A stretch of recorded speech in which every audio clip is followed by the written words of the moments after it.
Welcome to the ladder, baby. Episode 6.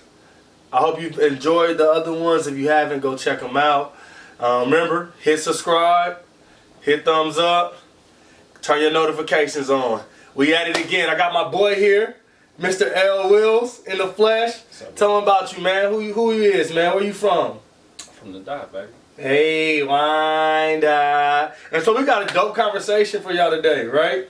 So today we're going to talk about the differences between like working in a corporate setting, nonprofit, government, entrepreneurship. So we're just going to talk about the different avenues where you can kind of make some paper and make a living. And we're going to talk about what's the benefits, what's the cons, and we're going to go from there. That sound good? Sounds right. All right, so first, let's tackle corporate, man.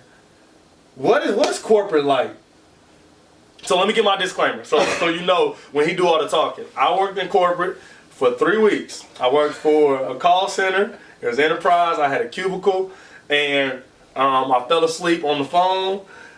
We couldn't have our phones. We couldn't read. They said we just had to call people for 8 hours straight.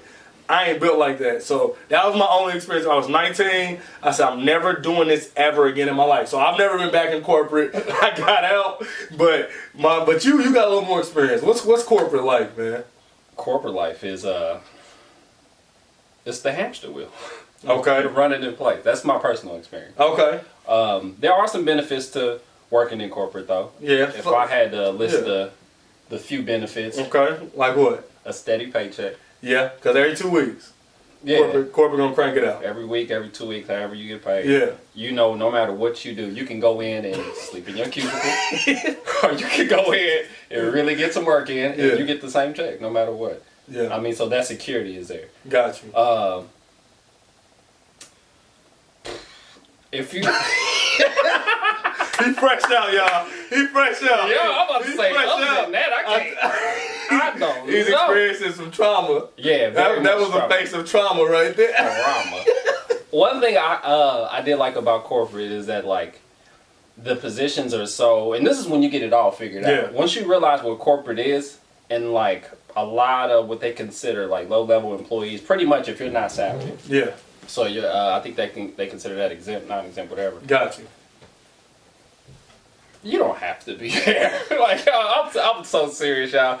If you can figure out your position and the lack thereof, you can really skate by and get like a free check. Yeah. You know what I'm saying? Because I basically, and I think a lot of the corporate structure is set up like this. The reason why so many low-level hourly employees are needed is to take the distraction off of upper management and the lack of work that they actually do. It makes them, I'm being so serious, it makes them look important because they're over a group of people. These group of people don't have to do anything. They just have to be there. And like, so my whole experience with corporate is like, my day-to-day was to make it seem like I mattered. I had to make it seem like I was working. Okay. That is the hardest part about corporate. So you had to work to prove your value. No, I had harder than you were doing more than what was required. No, I had to make the appearance that I was working harder to show my value. Okay. Because if I care enough to at least look like I'm working, because my boss know what that is. Yeah. But if I'm acting like, oh yeah, I'm getting it done, boss is like at least he cares enough to give it a period. Yeah, to fake it. He can at least fake it. At least he's faking it. I like Lawrence. I like Lawrence. So at least he's faking. Oh, I thrived. Okay. Thrived. Okay. And so you did corporate. The government sector, have you done any government? I'm contracted through the government. What's that like? It's just like the corporate life, but with better pay. Okay. Now, one thing about government, the one thing that, because what it really comes down to, you playing with other people's money. Yeah. The government is kind of like nonprofit to a degree. Okay. Because the money that they're messing with is your tax money. Yeah. It's like when you're working for a nonprofit, a lot of the money that is used are like donations. Yeah. So basically when this money is being handed out and funneled down and everything else, it's kind of like, we don't care what y'all do with this money, but y'all got to at least put something on paper to show us that y'all doing something. Gotcha, yeah. because we gotta give an account. Yes, that's it. Yeah, we gotta accountability give an account. is everything. Yeah. It's kind of like, yo, we don't care what y'all spend it on, but No. y'all have to at least show me that y'all gonna, at least tell me y'all gonna do this. Yeah. And how y'all gonna do that? Yeah, because we gotta answer to people. That's it. Yeah, I've done a little bit of government working in the schools. Yeah. And sometimes it feel like when you work for the government, they just got a never ending supply of money. Like it just feels like the money never runs out. For sure. And so like a lot of my family, some of my family work in the government. My guy Seal, he was on the first 2 episodes. No, second and third episode. He got a good job with the government, Okay. and it's like great benefits. For sure. Like you said, you just skating through. Like Yeah. every day, go in, kind of do what you're supposed to do, Right. get out. Your check clear every 2 weeks. You got health care, you got eye care, you got, Yeah. you know what I'm saying, all that. It's like, Yeah. man, it's gravy. Yeah. They say a lot of times, man, it's hard. A lot of people don't want to be in those jobs, but it's just hard to find anything to replace it. Yeah, and I think a lot of it, what it comes down to, whether it's corporate versus nonprofit or some of these other sectors that we're going to talk about. Yeah. I think deep down, and I don't care what nobody tells you, Yeah. people want to matter. Yes. You know what I'm saying? Yeah. So even if you getting a free check, Yeah. studies have shown that like a lot of the depression and anxiety that a lot of people experience is because like they feel the guilt and the weight of not Yeah. necessarily mattering at work, Yeah. and like they have to go out and find different ways to find value and be the cause in like some type of different situation. Yeah. That's why a lot of people like to use these kind of jobs to secure the things that they're responsible for, and allow them to put time into stuff that they really want to do. Yeah, that's what Sil's doing. That's what Sil's doing. A lot- He we've all got a done it. son, he got a wife, he's taking care of bills, saving up. Right. You know what I'm saying? And then putting money into his music, because that's what he actually wants to do. We've all done it. Yeah. I've done it. Yeah, no, I respect the hustle. Right. I respect the money movement. Right. You know what I'm saying? It's how you wash your money the legal way. Right. You know what I'm saying? Take the money from the gig and you wash it for your passion. Right. Okay. So what about nonprofit? We both got a lot of experience in that. What did you think about working in nonprofit? I love the nonprofit sector. Okay. I think nonprofit is a very good way to help startup entrepreneurs. Okay. I think it benefits an entrepreneur in a multitude of ways. Yeah. One way is like you learn how to become a teacher. Okay. Now, being a startup entrepreneur, you're going to have people Yeah. that work for you and stuff like Yeah. that. So you're going to have to learn how to teach the basics. Yeah. Now, when you're in corporate life, they don't teach the basics. Okay. They assume that when you're coming When in, you come in, you have a certain skill set. that's why they've been like people that have college degrees and stuff like that. They're like, okay, so I don't have to teach you the basics Exactly. perfectly. I Got can just throw you in there. That's Got why you. for the longest, and we'll get into that too. Like, the economy and in terms of like the workforce and stuff like that, they used to really favor the people with a formal education. Yeah. And now that the economy is changing and how consumers React to things. you know what I'm saying, and how Yeah. the market is changing and Yeah. stuff like that. Yeah. Really, people are looking for experience now. Yeah. Because the way they can get stuff out to consumers is coming from different angles now. Yeah. So there's not just that one channel. Yeah. So teaching somebody the basics is kind of like, hey, they can't afford it.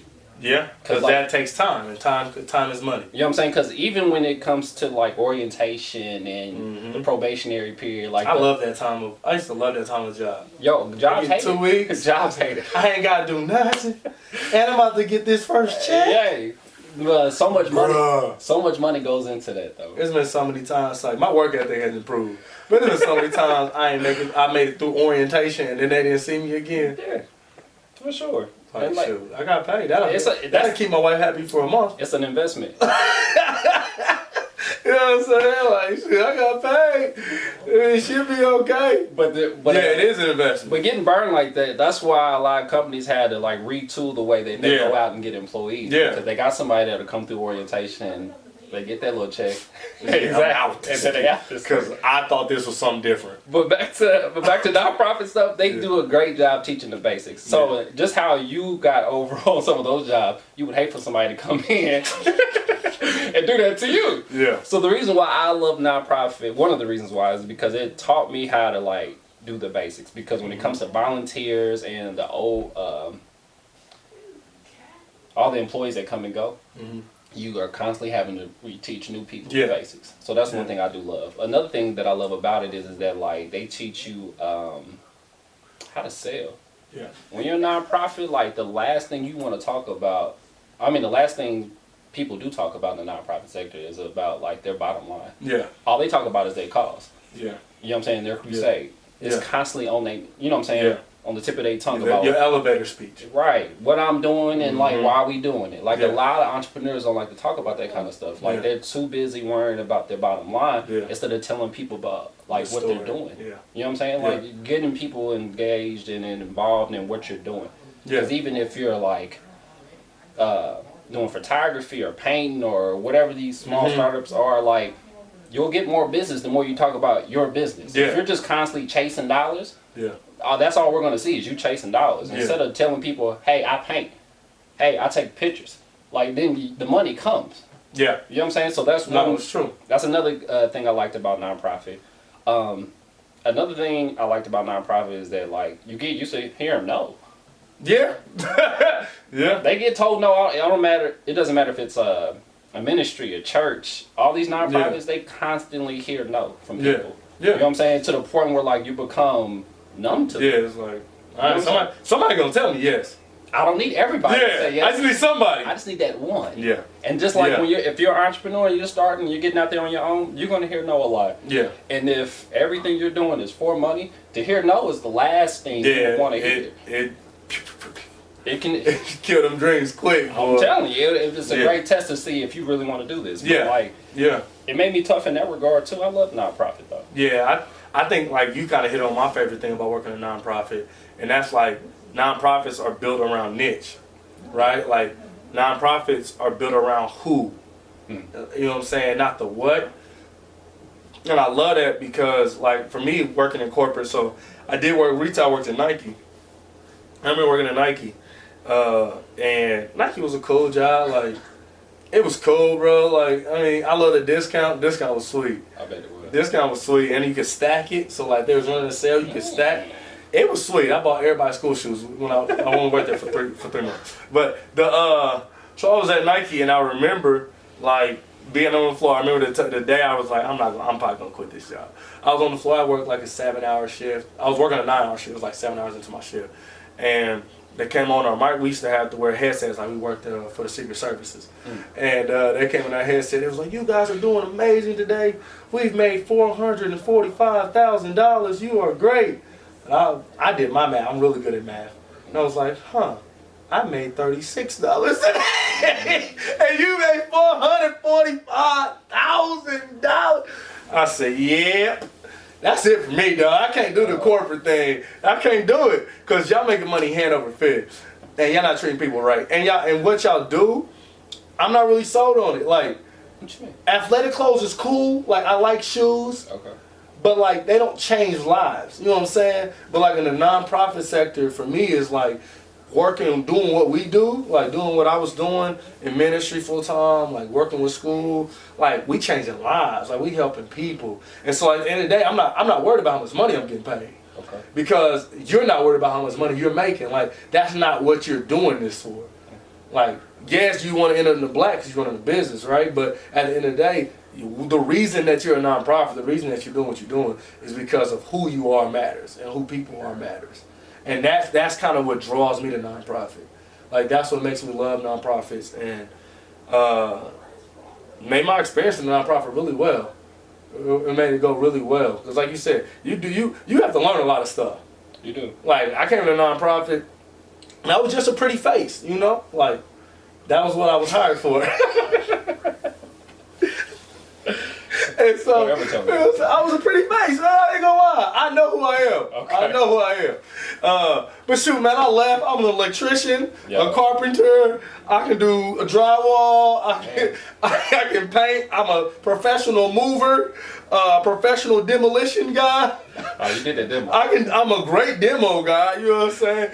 I can take pictures sometimes. Yeah. I can write. I can speak. I can teach, I can preach, I can make lesson plans. Like I have so many more skills Yeah. because I was in a nonprofit, because that's just what it's asked of you. Like, you have to come and you have to learn how to do this stuff because you all we got. And we want to do more stuff. You got to grow and be more. And that's another thing I wanted to touch on too. Another thing I learned from nonprofits is that like you learn not to get caught up in like who's who. Like Titles don't matter. Unfortunately, through our experience, or at least through my experience, they had no problem letting me go. Yeah. And because they had no problem getting them there, you know what I'm saying? It was just on to the next one, on to the next one. You know what I'm saying? Some people get caught up.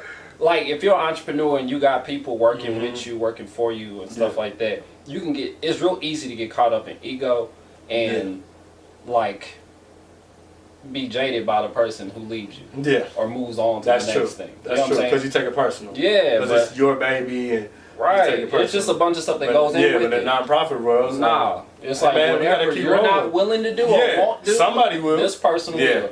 Yeah, and like it's a great mindset to have when you're starting up. It's mission based, right? Like it's the work. Who's gonna help us? That's the start. Fulfill our mission. Yeah, that's the start of the show. The work. Yeah, and I like that. I like that, especially when you're starting up. Like it has to be about the work. It can't be about nothing else. Yeah.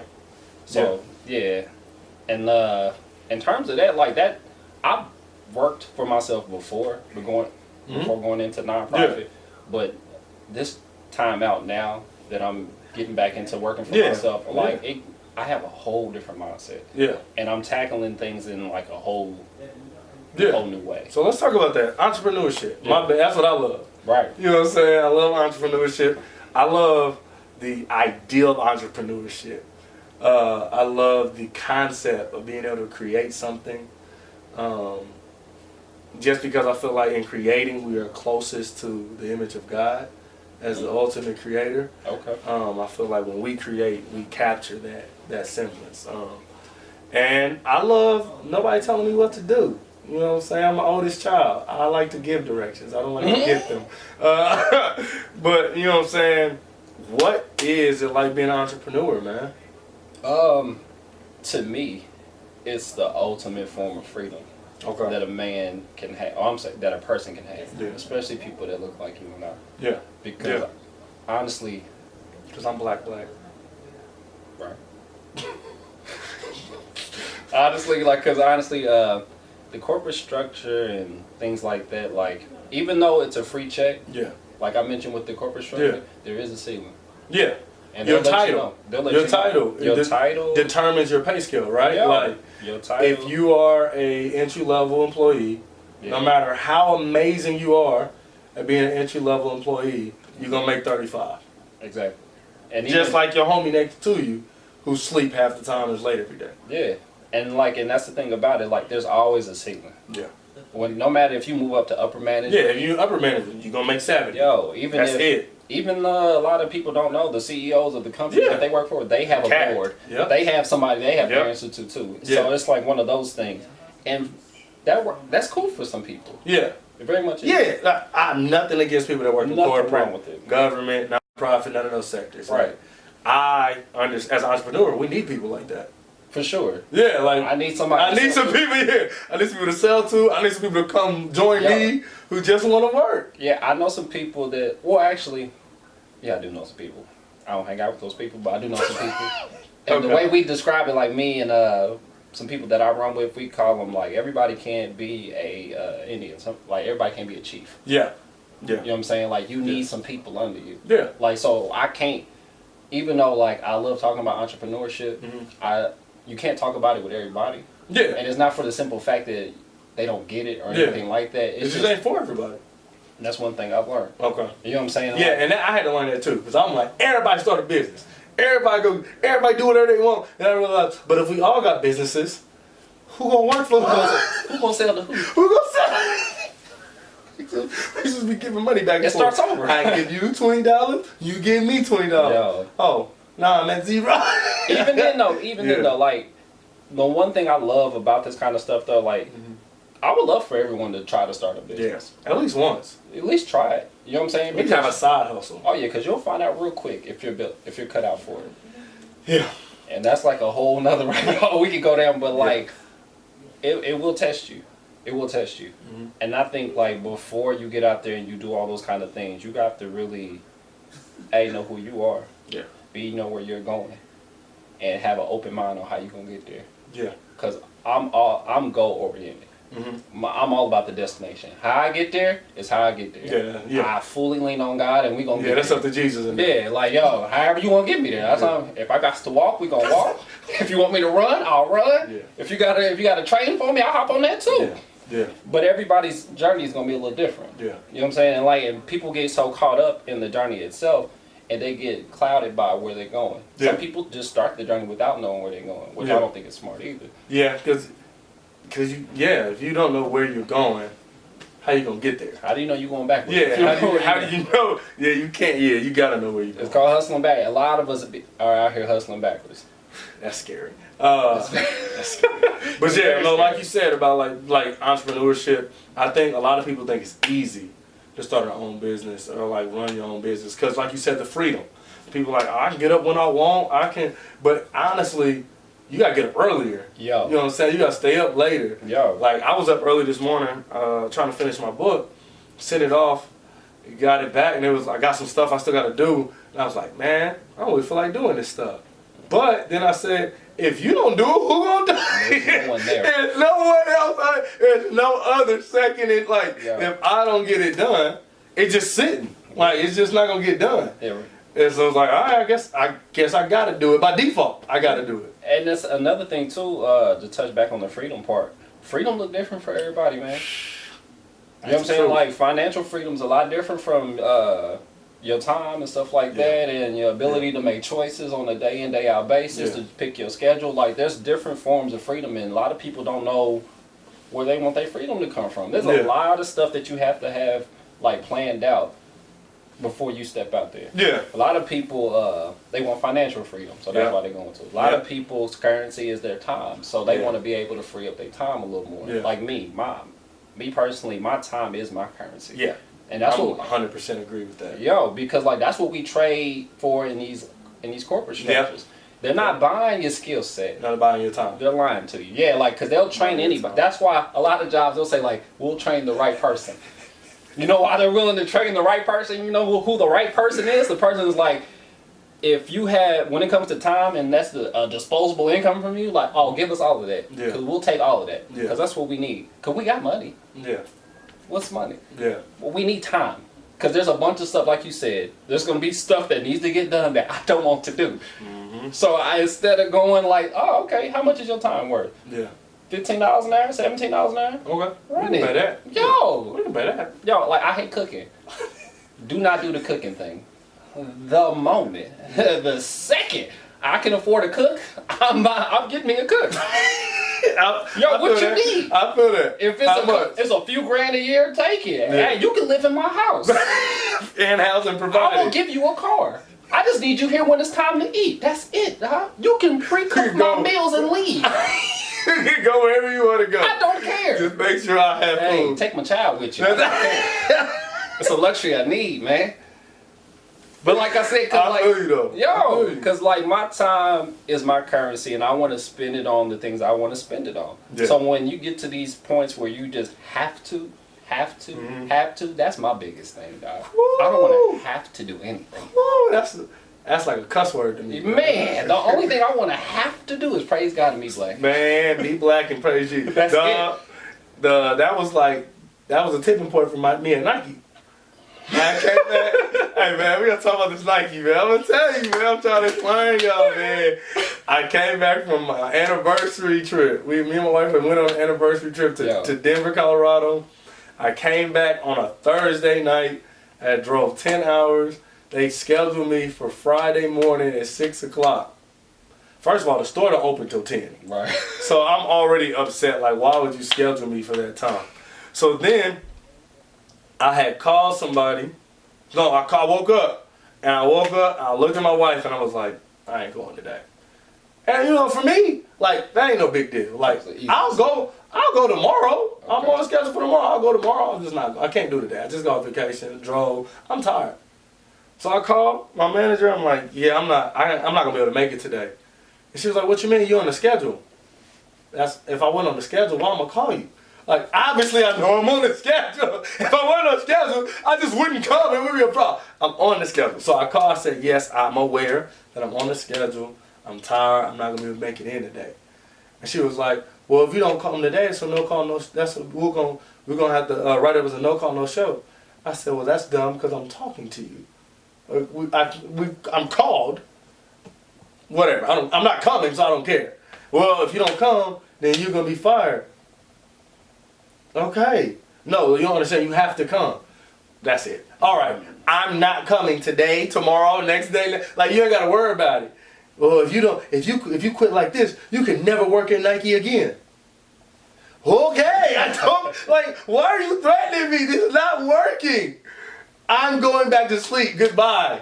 You know what? I didn't step foot in Nike for like 6 months. You still don't wear Nikes. No, I don't wear Nikes. I don't buy Nike. Like, it's like, all right, I'm done. Like, I don't need Nike. And there's a lot of wrong in that. Oh yeah. I don't even know. I was like 22 maybe. I was like 22. 20. Yeah, I was 22, man. But on the flip side of that, there is something to that. And don't get me wrong, there was some animosity behind that because like I had went to college and got my sport management degree, right? And so I had studied how Nike ran, like the stuff that Nike did and all. And here I am with my college degree, working under people who didn't go to school, working for people who didn't go. You know what I'm saying? Like, because they had been there longer. Yeah. Not because they had the knowledge or the skill set. They had the experience. They had the experience. And so like I felt some type of way about that. Like I felt like I was more qualified for than what I was doing. Why? So the reason, because like I had went and got this degree, and that's what's pumped into you in college. It's like you get this degree, these are the jobs you qualify for, and I was working way below that, not because I had to, but because I didn't want nothing more serious. Like I was terrified of corporate. I was just like terrified of all things corporate. And I didn't want nothing too serious because I thought I was going to be shipping off to play ball and stuff. So it was like, I was like, man, I wasn't really even supposed to be there anyway. You know what I'm saying? So it was like, shoot, man, whatever, man. I ain't worried about that. But there's a lot of people that have that mindset, though. Oh, yeah. And college really tricks you. Like, for sure. Being a college graduate 2 times. Just got my master's. Yeah. Hey, I'm done. Right. But, like, college does trick you. Like, it says it raises your value internally. So like you think you are more valuable than you actually are. And don't get me wrong, college is dope. People should go to college, learn skills. But really what college is about is connections. Like getting connected to companies, getting connected to people who run companies. Right. That's the importance in college. It's not the actual knowledge. Because like you said, you can get that on the job. Yeah, for sure. But it's who do you know? And that's what in college you start living closer to people than you ever would live. Like you would never live close to these people. You would never meet these people. Networking. Yes, that's college is a 4 year of networking. Right. And if you look at it like that, that's when people leave college and are very successful. Yeah, and actually when I think about college, even though I encourage my son to go to college and everything else, I encourage him more to know who he is as a person. Because rather it be college, a nonprofit job, a corporate job, working for yourself, like it's all a means to an end. Yeah. Like you have to, it's a tool. Like I have no problems working corporate. Yeah. Because I'm going to use corporate for what I need corporate for. Yeah. That's going to get me to my next stage. I worked in the nonprofit sector. I loved everything about the nonprofit sector. Yeah. And I was able to take a lot of things from that and apply it to what I'm doing right now. And even what I'm doing right now, this is not the end all be all. Yeah. It's just going to get me to what my final destination is going to be. So rather it be any of those things that we mentioned, like I think with the right mindset, it can all be useful.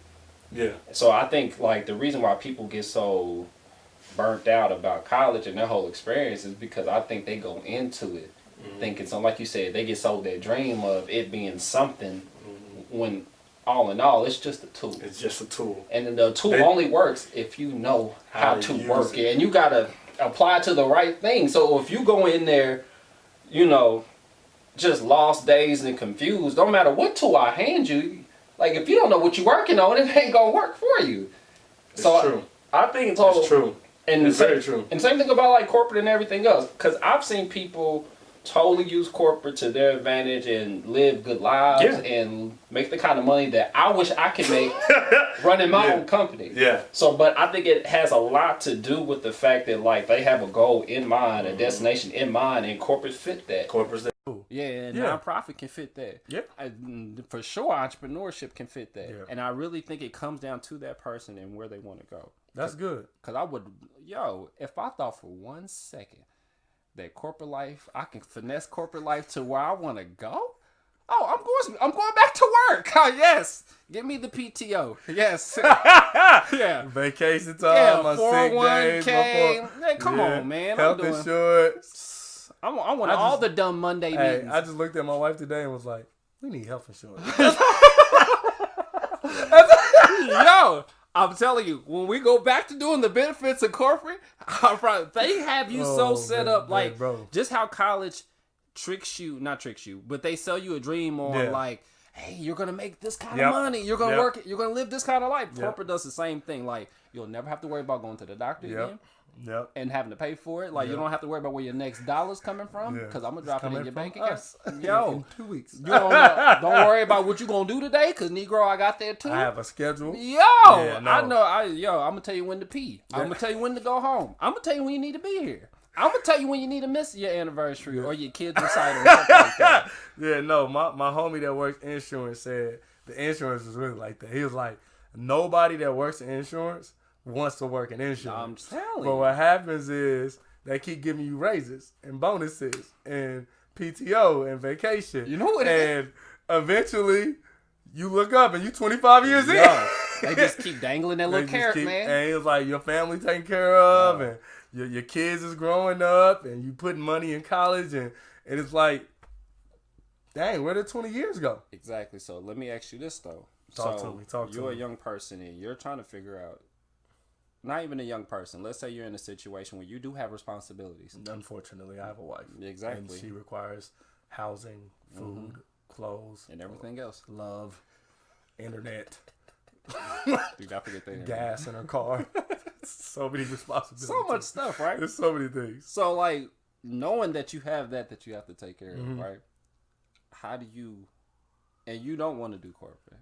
It's tough. I'm saying. It's tough. So this is the situation that a lot of us are in. Like, so it's kind of like my heart is telling me to start a nonprofit or to start my own business. Yeah. But this corporate life is taking care of everything else that's going to distract me from doing so. What do I do? How do I get out? It is a hard balance, man. Like, especially like for a family, when you got a family, usually the number one thing on your mind is security. For sure. And so, like, corporate offers that blanket of security. For sure. Like, that's what it gives you. But for, like, entrepreneurs, security is like... It's on you.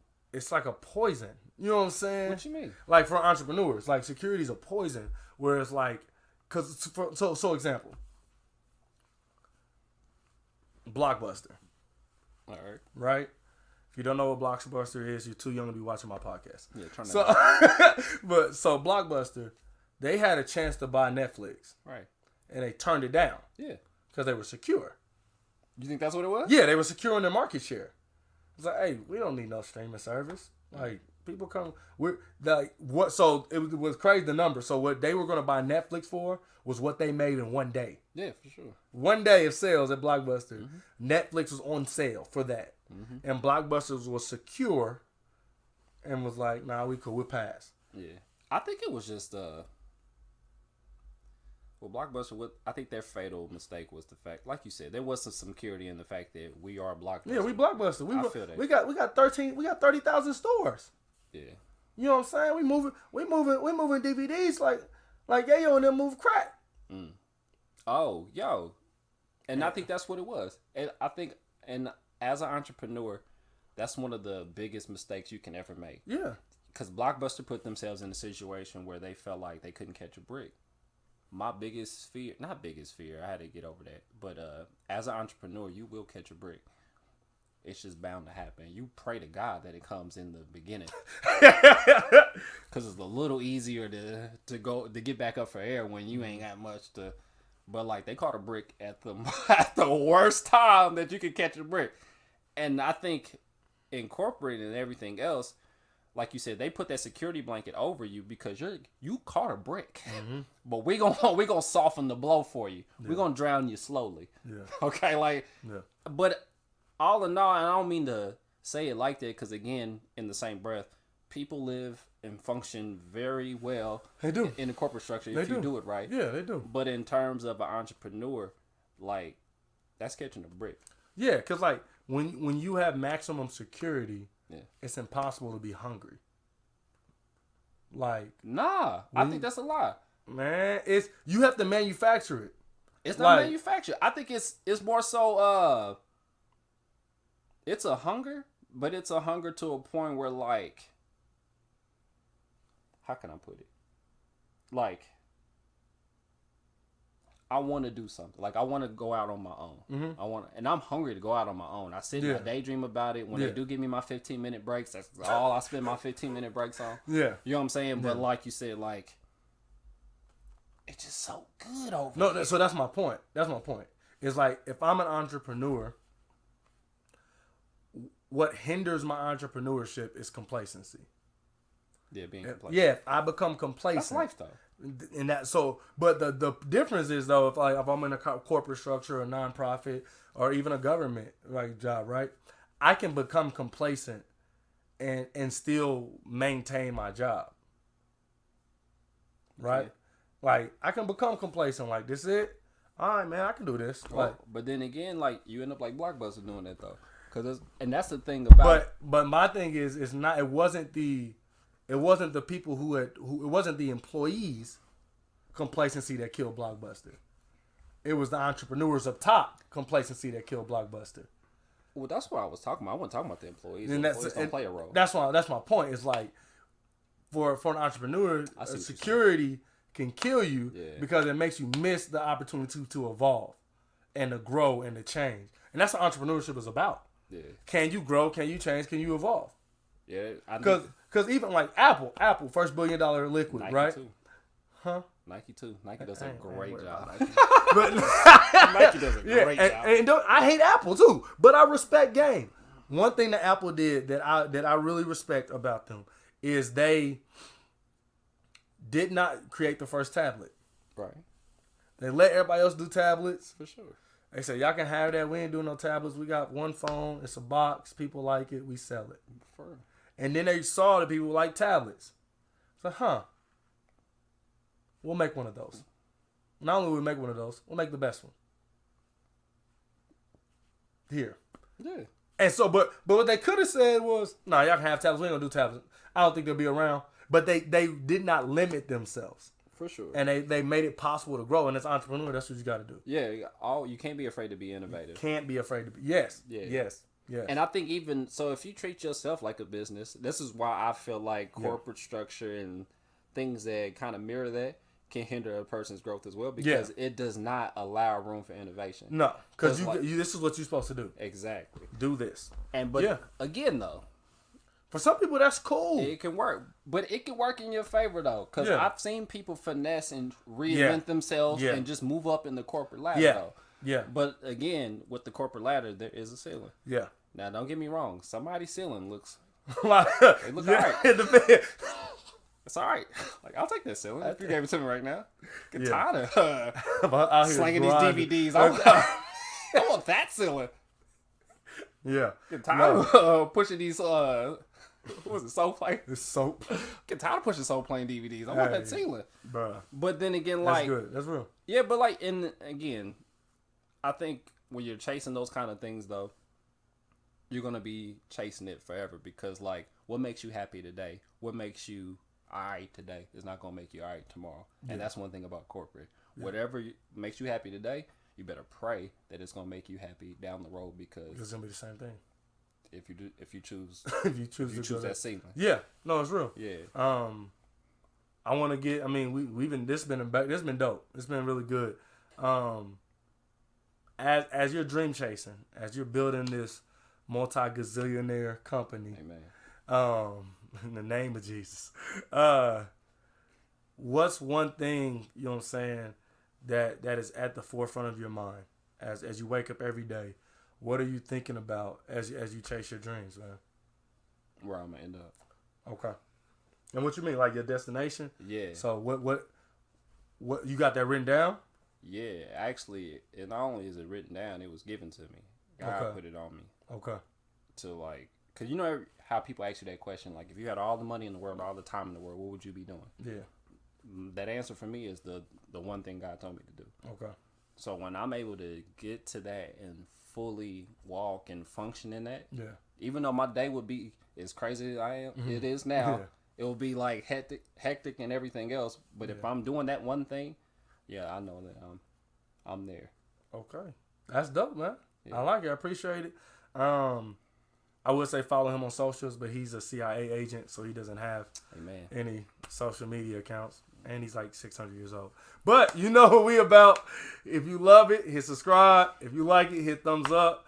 Turn your notifications on. Every Wednesday, baby, we cranking them out. And you can follow us. Hopeinkc on Instagram. Hopeinkc on Twitter. Hopeinkc on YouTube, which you're on. Hit subscribe. Hit thumbs up. Notifications. We out. We love you. Thank you. It's been a real good episode. Yeah. Appreciate you, bro. Appreciate you, family. Sir.